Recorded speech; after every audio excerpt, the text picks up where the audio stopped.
জাল নোট তৈরি করবার অপরাধে অভিযুক্ত কোনো এক ব্যক্তির সম্বন্ধে বিশেষ খোঁজ খবর নিতে আমাকে ময়মনসিংহ অঞ্চলে যেতে হয়েছিল। প্রায় এক সপ্তাহ সেখানে সেই মোকদ্দমার যথাসম্ভব প্রমাণাদি সংগ্রহ করে ট্রেনে রাত্রে কলকাতা ফিরে আসি। পরদিন সকালে কাগজপত্র গুছিয়ে রিপোর্ট লিখে নিজেরই প্রয়োজনবশত একজন বন্ধুর সঙ্গে দেখা করতে যাবার উদ্যোগ করছি, এমন সময় একজন কনস্টেবল যথারীতি লম্বা সেলাম ঠুকে একখানা সরকারি চিঠি আমার হাতে দিয়ে গেল। চিঠির উপরে লাল কালিতে বড় বড় ইংরেজি অক্ষরে লেখা অতি দরকারি। এই দুটি শব্দই সর্বপ্রথম আমার দৃষ্টি আকর্ষণ করল। কনস্টেবলকে বিশ্রাম ঘর দেখিয়ে দিয়ে তাড়াতাড়ি চিঠিটা খুলে পড়তে শুরু করলাম। চিঠিতে প্রধান কর্মচারী যা লিখে পাঠিয়েছেন তার সারমর্ম এই: আজ 4 দিন হল মির্জাপুর স্ট্রিটের একটি ছাত্রাবাসে মহেশচন্দ্র বন্দ্যোপাধ্যায় নামে একটি ছাত্রের অতি আশ্চর্য উপায়ে মৃত্যু হয়েছে। পুলিশ যথাসাধ্য চেষ্টা করেও এ পর্যন্ত খুনের কোনো কিনারাই করতে পারেনি। তুমি বিন্দুমাত্র সময় অপচয় না করে যত তাড়াতাড়ি সম্ভব সেই খুনের ব্যাপারে ইনভেস্টিগেশনের দায়িত্ব গ্রহণ করো এবং মুচিপাড়া থানার ইনভেস্টিগেশন অফিসার, যিনি এই খুনের কিনারা করার ব্যাপারে প্রথম দায়িত্ব পেয়েছিলেন, তার সঙ্গে সত্বর যোগাযোগ করো।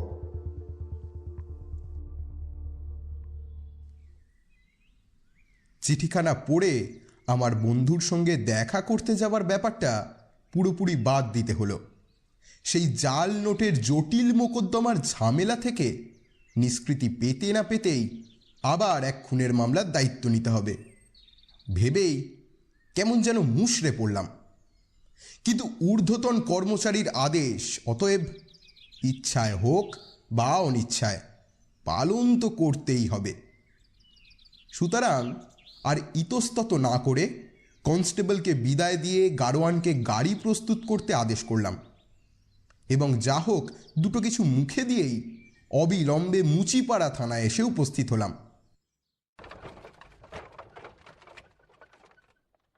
সেখানকার ভারপ্রাপ্ত কর্মচারীকে বড় সাহেবের চিঠির ব্যাপারটা জানাতেই তিনি আমাকে ওই খুনের ব্যাপারে যিনি ইনভেস্টিগেশন অফিসার ছিলেন তার সঙ্গে দেখা করিয়ে দিলেন। তার নাম সুশীলবাবু। সুশীলবাবু আমার পূর্ব পরিচিত।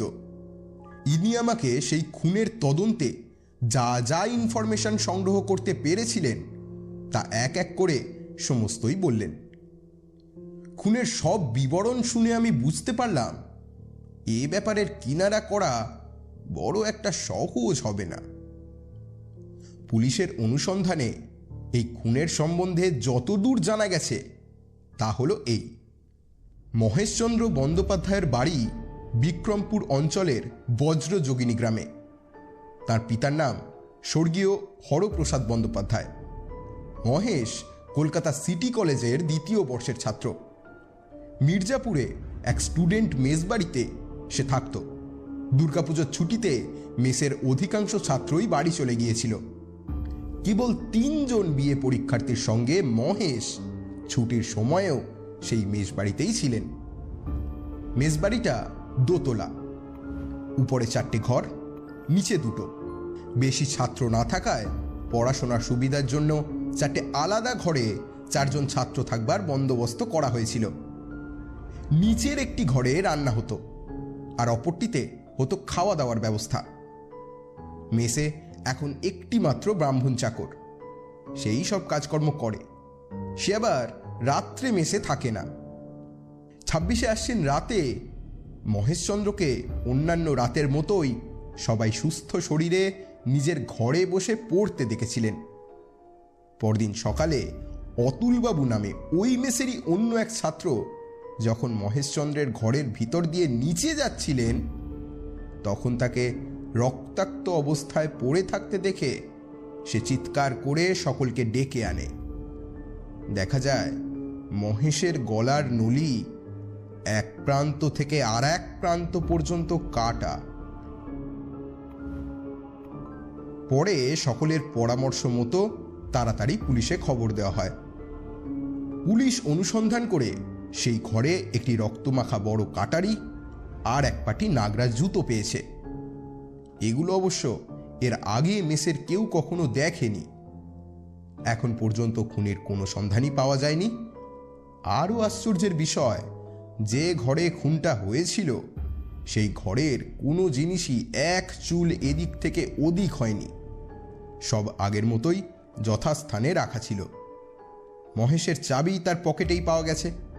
সেই চাবি দিয়ে পুলিশ মহেশের যাবতীয় জিনিসপত্রের তালা খুলে টাকা পয়সা যা পেয়েছে তাতে দেখা গেছে একটা পয়সাও বেহাত হয়নি। মহেশের সঙ্গে সেই মেসে কারোর মনোমালিন্য বা বিবাদ ছিল এমন কোনো প্রমাণও পাওয়া যায় না। বাকি 3টি ছাত্র ও ব্রাহ্মণের জবানবন্দিতে খুনের কিনারায় সাহায্য হতে পারে এমন কোনো তথ্যই প্রকাশ পায়নি। তাদের কেউই কাউকে মহেশের খুনি বলে সন্দেহ করে না, পরন্তু মহেশের সঙ্গে সকলেরই সদ্ভাব ছিল বলেই প্রমাণ পাওয়া যায়। পুলিশের এই রিপোর্ট দেখে এবং ব্রাহ্মণ ও ছাত্র 3 জনের জবানবন্দি আগা গোড়া মনোযোগ সহকারে পড়ে অনুসন্ধানের কোনো সূত্রই বের করতে পারলাম না। তবে জুতো ও কাটারিখানা একবার দেখতে চাইলাম। সুশীলবাবু তৎক্ষণাৎ সেগুলি আমার সামনে এনে উপস্থিত করলেন। আমি তখন খুঁটিয়ে পরীক্ষা করে দেখতে পেলাম রক্তাক্ত কাটারিখানা একেবারে নতুন। জুতোটাও একেবারেই অব্যবহৃত বলেই মনে হলো।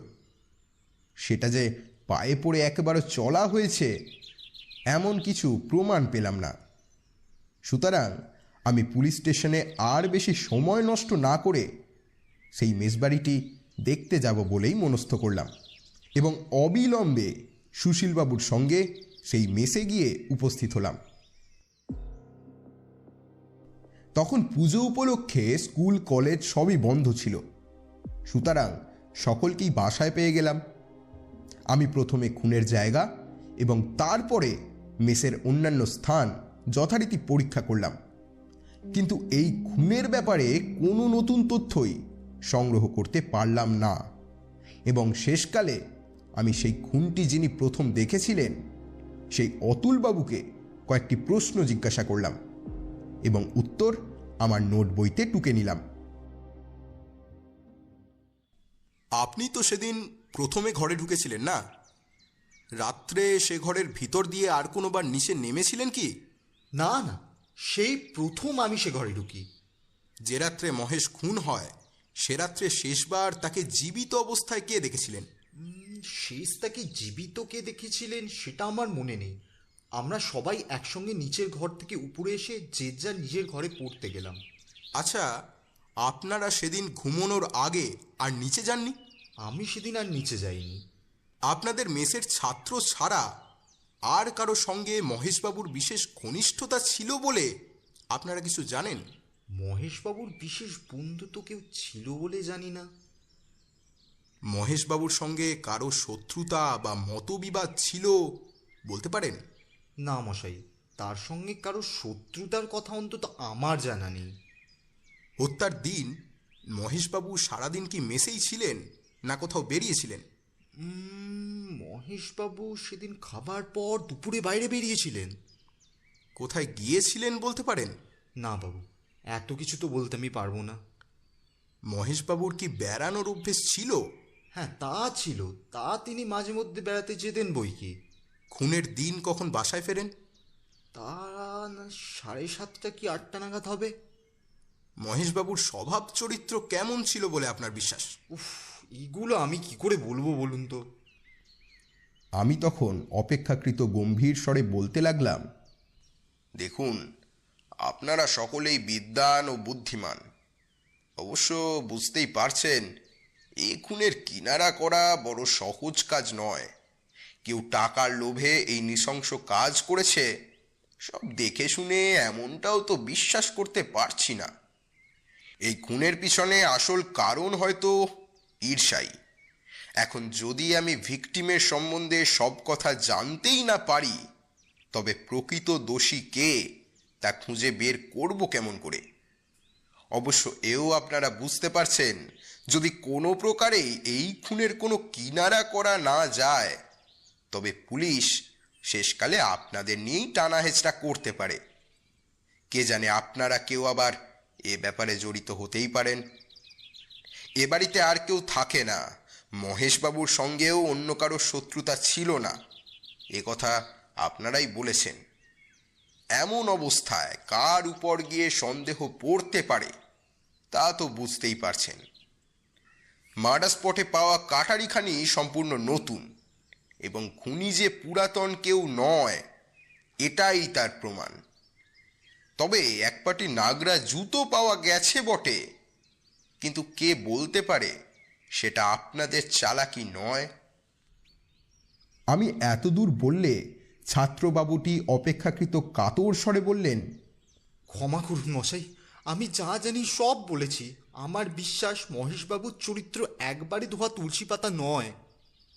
আপনাদের ব্রাহ্মণ চাকরটি কেমন? কতদিন হলো এখানে কাজ করছে? তা অনেক দিন। সে খুবই বিশ্বাসী, আমাদের সে বড় যত্নও করে। কার সঙ্গে কোথায় মহেশবাবুর আসা যাওয়া ছিল বলতে পারেন? সে আমি কিছু জানি নে, তবে তিনি মাঝে মধ্যে অনেক রাত্রে করে বাসায় আসতেন, এবং মাঝে মাঝে একটি ঝি শ্রেণীর লোকও তার সঙ্গে দেখা করতে আসতো। সেই স্ত্রীলোকের ঠিকানা আপনি জানেন? না মশাই, সে তো আমি জানি না। তাকে দেখলে চিনতে পারবেন? হ্যাঁ, তা পারবো বই কি। খুনের দিনও সেই স্ত্রীলোক মহেশচন্দ্রর কাছে এসেছিল। যেদিন খুনের কথা জানতে পান সেদিন প্রথমকে সদর দরজা খুলেছিলেন? সম্ভবত সদর দরজা খোলাই ছিল। সদর দরজার খিলান তো ভাঙা ছিল না, তবে খুন কিভাবে করা হলো বলে আপনাদের বিশ্বাস? সদর দরজা মাঝে মধ্যে খোলাও থাকে, বোধহয় সে রাত্রে আমরাই কেউ দরজা আর বন্ধ করিনি। মহেশের চরিত্র ভালো ছিল না, তবে কি অপর কোনো মন্দ চরিত্র প্রতিদ্বন্দ্বী এ কাজ করেছে? অসম্ভব কি, কিন্তু সেই ব্যক্তির খোঁজ কিভাবে করব? মেষের কেউ কুচরিত্র নয় তো। দরজার খিল যখন ভাঙা নয়, তখন সহজে বাইরের লোক কি উপায়ে ভিতরে ঢুকবে? কিন্তু যদি সদর দরজা সেই রাত্রে খোলাই থাকে, তবে এই কথার উপর নির্ভর করে মেজবাড়ির ছাত্রদের দোষী বলে ধরে নেওয়াও যুক্তিসঙ্গত মনে হলো না। আচ্ছা, একটা লোক একই বাড়িতে খুন হলো, আর বাড়ির অন্য কেউ তার বিন্দু বিসর্গ টের পেল না, এটাই বা কি করে সম্ভব? যে ঘরে খুনটা হলো সেখানে একখানা নাগরা জুতা পাওয়া গেছে, তবে কি খুনি কোনো হিন্দুস্থানি ব্যক্তি? কিন্তু তাহলে জুতোটাও একেবারে অব্যবহৃত থাকবার কারণটাই বা কি? এই জুতো পায়ে দেওয়া হয়েছে বলেও তো মনে হয় না। মেসের ছাত্রদের থেকে জানলাম একটি ঝি শ্রেণী স্ত্রীলোক মহেশের কাছে যাওয়া আসা করত। খুনের দিনও সে এসেছিল। সে কে? তার সন্ধান পাওয়ারই বা উপায় কি? এমন হাজারো প্রশ্ন ক্রমে ক্রমে মনে উদয় হয়ে মিলিয়ে যেতে লাগলো। শেষে যখন আর ভেবেচিন্তে কিছুই ঠিক করতে পারলাম না, কোন সূত্র ধরে ইনভেস্টিগেশন আরম্ভ করব তার কিছুই নিশ্চিত করতে পারলাম না, তখন অগত্যা তখনকার মতো এই স্থির করলাম যে রাত্রে গোপনে মির্জাপুরের সেই মেজবাড়িতে ছাত্রদের কথাবার্তা লুকিয়ে শোনবার চেষ্টা করব। যদি সত্যি এরা খুনের ব্যাপারে কিছু জেনে থাকে, কিংবা এই খুনের সঙ্গে জড়িত থাকে, তবে খুব সম্ভব নিজেদের মধ্যে আজ এ বিষয়ে গোপনীয় কিছু হয়তো আলোচনা করবে। যদি তাই হয়, তবে এই খুন সম্বন্ধে কিছু না কিছু সন্ধান পাবই। এমনটাই মনস্থির করে স্নান খাওয়া শেষে বিছানায় পড়ে একটু বিশ্রাম করছি, এমন সময় হঠাৎ মনে পড়ল এই খুনের ব্যাপারে পোস্টমর্টেম যিনি করেছেন সেই ডাক্তার কি জানিয়েছেন সেইটা তো আমার এখনো জানা হয়নি। ইনভেস্টিগেশন শুরু করবার আগে এই তথ্যগুলো জেনে নেওয়া আমার একান্ত কর্তব্য। এই মনে করে তৎক্ষণাৎ বিছানা ছেড়ে উঠে পড়লাম। যা হোক কিছু একটা গায়ে চাপিয়ে নিয়ে সোজা মুচিপাড়া থানার দিকে চললাম। মুচিপাড়া থানায় পৌঁছে সরকারি ডাক্তারের রিপোর্টটি পড়ে যা জানতে পারলাম তাতে সন্দেহ আরও বেড়ে গেল। ডাক্তার বলেন, মৃত্যুর আগে নিহত ব্যক্তিকে ক্লোরোফর্ম প্রয়োগ করে অচেতন করা হয়েছিল। পরে অজ্ঞান অবস্থায় তীক্ষ্ণ অস্ত্রের আঘাতে তাকে খুন করা হয়েছে। কি ভয়ানক কথা! জীবিত অবস্থায় হত্যা করলে পাছে আর্তনাদে অন্যান্য লোক জেগে ওঠে, এই জন্যে আগেই সাবধান হয়ে খুনি ভিকটিমের উপর বিষ প্রয়োগ করেছিল। খুনি তবে তো নিতান্ত সামান্য ব্যক্তি নয়, তবে কি মেজবাড়ির কোনো ছাত্র কোনো বিদ্বেষবশত কোনো গুপ্ত কারণে অপর সকলের অজ্ঞাতে এইরূপ সাবধানতা অবলম্বন করে এই হত্যাকাণ্ড ঘটালো? সন্দেহ ক্রমে আরও দৃঢ় হতে লাগল। এই সময়ে একবার মহেশের মৃতদেহ দেখতে ইচ্ছে করল, কিন্তু সেটা আর সম্ভব হলো না। আমার কলকাতা পৌঁছানোর বহু আগেই ডাক্তারের পরীক্ষার পর মৃতদেহের সৎকার হয়ে গিয়েছিল। নানা বিষয় নিয়ে চিন্তার পর অবশেষে আমি প্রথম ইনভেস্টিগেশন অফিসার সুশীলবাবুর সঙ্গে আবার দেখা করলাম এবং তাকে জিজ্ঞাসা করলাম, সুশীলবাবু, কোন সূত্র ধরে ইনভেস্টিগেশন শুরু করি বলুন তো? সুশীলবাবু হেসে বললেন, সূত্র বের করার জন্যই তো টিকটিকির প্রয়োজন। সুশীলবাবু ডিটেকটিভদের টিকটিকি বলতেন। আমি আবার জিজ্ঞাসা করলাম, আচ্ছা, আপনি সেদিন ঘর তল্লাশের সময় কারো কাছে ক্লোরোফর্ম আছে কিনা দেখেছিলেন কি? আমরা তখন তো জানতাম না যে ভিকটিমের উপর প্রথমে ক্লোরোফর্ম প্রয়োগ করা হয়েছিল। আমি হেসে বললাম, অনুসন্ধানের সকল সুযোগ আমি কলকাতা থেকে আসবার আগেই শেষ হয়ে গিয়েছিল, সুতরাং এখন এই খুনের তদন্তে সাফল্যের আশা বিড়ম্বনা ছাড়া আর কিছু নয়।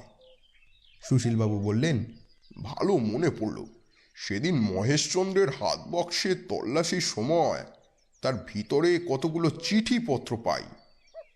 সেগুলো আমি সঙ্গে করেই নিয়ে এসেছিলাম। এখনো পর্যন্ত সেগুলো পড়া হয়নি। আপনার ইচ্ছে হলে আপনি সেগুলো পড়ে দেখতে পারেন, যদি কোনো ক্লু পাওয়া যায়। এই বলে তিনি কতগুলো চিঠিপত্র এনে আমার সামনে টেবিলে দিয়ে চলে গেলেন। আমি তখন আর কিছুই করার নেই ভেবে সেগুলো থেকে একটা চিঠি তুলে আগ্রহ সহকারে আপন মনে পড়তে লাগলাম। 5-7খানা চিঠি পড়ার পর একখানি চিঠি পাঠ করে আমি একেবারে চমকে উঠলাম। চিঠির ঠিকানা হাড়কাটা গলি, তারিখ 26শে আশ্বিন, অর্থাৎ সেই খুনের দিন। প্রাণের মহেশ, তুমি আর এখন আসছো না কেন? বিধুবাবুর সঙ্গে ঝগড়া করে আমায় ত্যাগ করা কি তোমার উচিত? আর যা হয় একটা কিছু হয়ে যাবে। বিধুবাবু যদি বেশি বাড়াবাড়ি করে তাহলে আমার কাছে আসতে বারণ করে দেব। আমার পুন্তলিন একবারে ফুরিয়ে গেছে। দেলখোস নামে কি এক প্রকার নতুন সুগন্ধি বেরিয়েছে, দেখতে পাই কি? ঝিকে পাঠালাম, তুমি আজ অবশ্যই আসবে, এ কথার যেন অন্যথা না হয়। ইতি, তোমারই ভালোবাসার নলি। চিঠিখানা বার দুই পড়ে আমি আর স্থির থাকতে পারলাম না। চিঠির তারিখটা দেখে অস্থিরতা যেন আরও বেড়ে গেল। সেই পত্রে সেই ঝি স্ত্রীলোকের সন্ধান পেলাম। বিধুবাবু নামে এক ব্যক্তির সঙ্গে মহেশের যে মনোমালিন্য ছিল তাও জানতে পারলাম। এতক্ষণে যেন কোনো ক্লু পেলাম বলেই মনে হলো। আমি আর দেরি না করে সব পোশাক আশাক ছেড়ে একটা ফিট বাঙালিবাবু সাজলাম। তারপর চিঠিখানা পকেটে নিয়ে আমার ফিরে আসা পর্যন্ত গারোয়ানকে সেখানে অপেক্ষা করতে বলে পায়ে হেঁটে রাস্তায় বেরিয়ে পড়লাম। হাড়কাটা গলির সেই বাড়িটা খুঁজে পেতে বিশেষ অসুবিধে হলো না। আমি একেবারে টপাটপ উপরে গিয়ে উপস্থিত হলাম। তখন বিকেল 5টা, সন্ধ্যা হয়। গৃহকর্ত্রী আসন্ন মজলিসের জন্য সাজগোজ আরম্ভ করেছেন।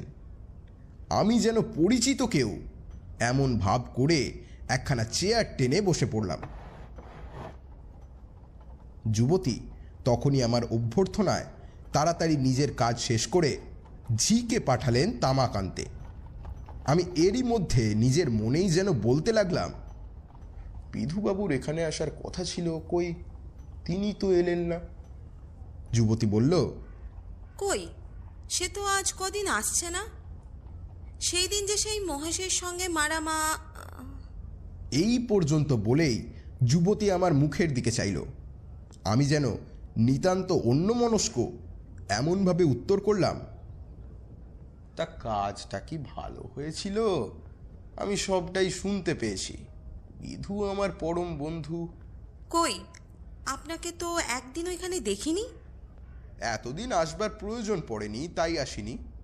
কিন্তু সেদিনকার ঘটনার পর বিধু প্রতিজ্ঞা করলে। তা মশাই, আমার কি দোষ বলুন? সত্যি সেদিন মহেশের কাজটা ভারী অন্যায় হয়েছিল। ভদ্রলোকের গায়ে হাত তোলা, জুতো মারা, এগুলো কি ভদ্রলোকের কাজ? এই বলেই যুবতী নিজের হাতে তৈরি পানের খিলি দুটি আমায় দিল। আমি সমস্ত ব্যাপার এর মধ্যে বেশ বুঝতে পারছি। এখন আমার মনে হতে লাগলো, এই জুতো মারা কাণ্ডের প্রতিশোধ নিতেই বিধুবাবু নামক ব্যক্তিটির পক্ষে মানসিক উত্তেজনায় মহেশকে খুন করা একেবারে অসম্ভব নয়। এটাও ওই 26শে আশ্বিনেরই ঘটনা। যা হোক, এখন আমার পক্ষে এই বিধুবাবুটির অনুসন্ধান করা বিশেষ প্রয়োজনীয় হয়ে উঠল। কিন্তু এখানে আমি বিধুবাবুর বন্ধু বলেই নিজের পরিচয় দিয়েছি, সুতরাং সোজাসুজি একে সে কথা জিজ্ঞাসা না করাই যুক্তিসঙ্গত মনে করলাম। এরই মধ্যে সেই ঝি স্ত্রীলোকটি একটি রূপোর হুঁকা হাতে করে ঘরে এসে ঢুকল এবং আমাকে দেখেই বলল, এ যে নতুন বাবু গো। ইনি বিধুবাবুর বন্ধু। কোন বিধুভূষণ? ওহ, নে কি মুখ হচ্ছে সেই 21 নম্বর কলুটোলার। এবার সহজেই আমার কার্যসিদ্ধি হলো। আমি ঘটনাক্রমে বিধুর ঠিকানা অনায়াসে জানতে পারলাম। সুতরাং আর সেখানে অপেক্ষা করার দরকার নেই ভেবে ঝি স্ত্রীলোকটির কথার উত্তরছলে অন্যমনস্কভাবে বললাম, বিধুবাবুর তো এখানেই আসার কথা ছিল। দেরি হচ্ছে কেন তা তো বুঝতে পারছি না। আচ্ছা, আমি একটু দেখে আসিগে যাই। এই বলেই আমি 21 নম্বর কলুটলার ঠিকানাটা মনে মনে 2-4 বার স্মরণ করে নিয়ে সেই বাড়ি থেকে বেরিয়ে পড়লাম এবং অবিলম্বে মুচিপাড়া থানায় এসে পৌঁছলাম। তখন সন্ধ্যা হয়েছে। আমি এসে দেখি সুশীলবাবু আমার জন্যেই অপেক্ষায় বসে আছেন। আমি যথাসম্ভব সংক্ষেপে তাকে সমস্ত ঘটনাটা বুঝিয়ে বললাম এবং স্থির হলো যে অবিলম্বে আমাদের বিধুর সম্বন্ধে তদন্ত করা উচিত।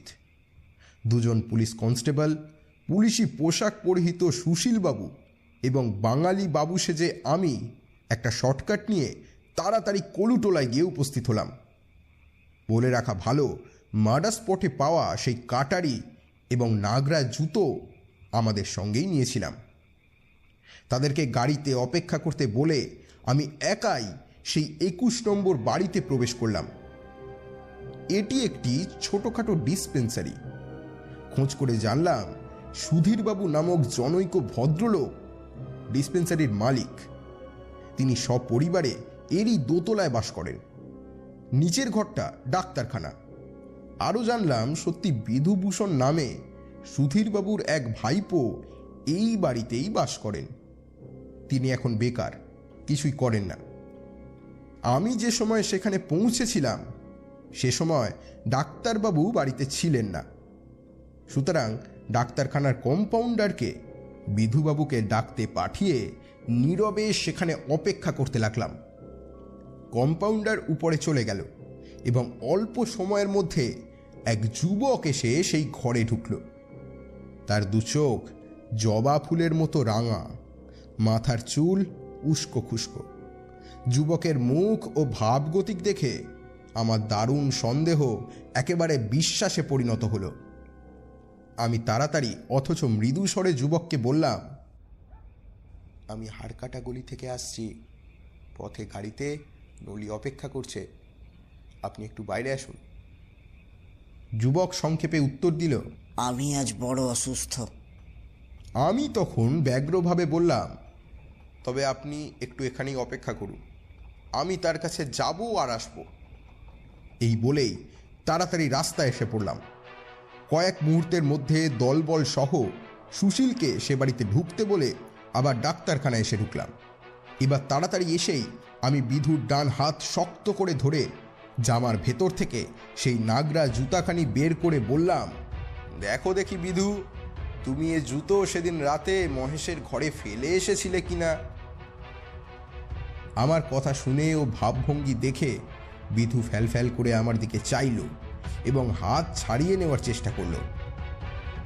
তখন আরও জোরে আমি তার হাত চেপে ধরে বললাম, সে চেষ্টা বৃথা, তুমি মহেশের খুনি, তোমাকে আমি গ্রেপ্তার করলাম।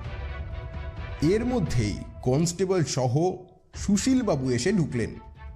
আমি তাকে বললাম, আসামি গ্রেপ্তার হয়েছে, এখন থানায় চলুন। বিধু এসব দেখে শুনে একেবারে দমে গেল। আমি তাকে লক্ষ্য করে আবার বলতে লাগলাম, দেখো বিধু, আমি সবই জানি। হাড়কাঠা গলিতে নলির বাড়িতে মহেশ তোমাকে যে অপমান করেছিল তারই প্রতিশোধ নিতে উত্তেজনা বসে তুমি সেদিনই মহেশকে খুন করেছিলে। আমার কাছে সমস্ত প্রমাণ আছে। আমি এতটুকু বলেই দেখলাম বিধু আমার সমস্ত কথা শুনছে কিনা সন্দেহ, কারণ ক্রমেই তার যেন জ্ঞান হারাতে শুরু করলো। আমি তাকে জিজ্ঞাসা করলাম, বিধু, তোমার কি এখন কিছু বলার আছে? সে ভাঙা ভাঙা স্বরে উত্তর করল, মশাই, আমার কিছু বলবার বা করবার নেই। পাপ গোপনে থাকে না, পাপের ফল অবশ্যই ভুগতে হবে। চলুন, কোথায় নিয়ে যাবেন? আমি বললাম, তাহলে তুমি নিজের অপরাধ স্বীকার করছো তো? সে বলল, আর মিথ্যে বলবো না।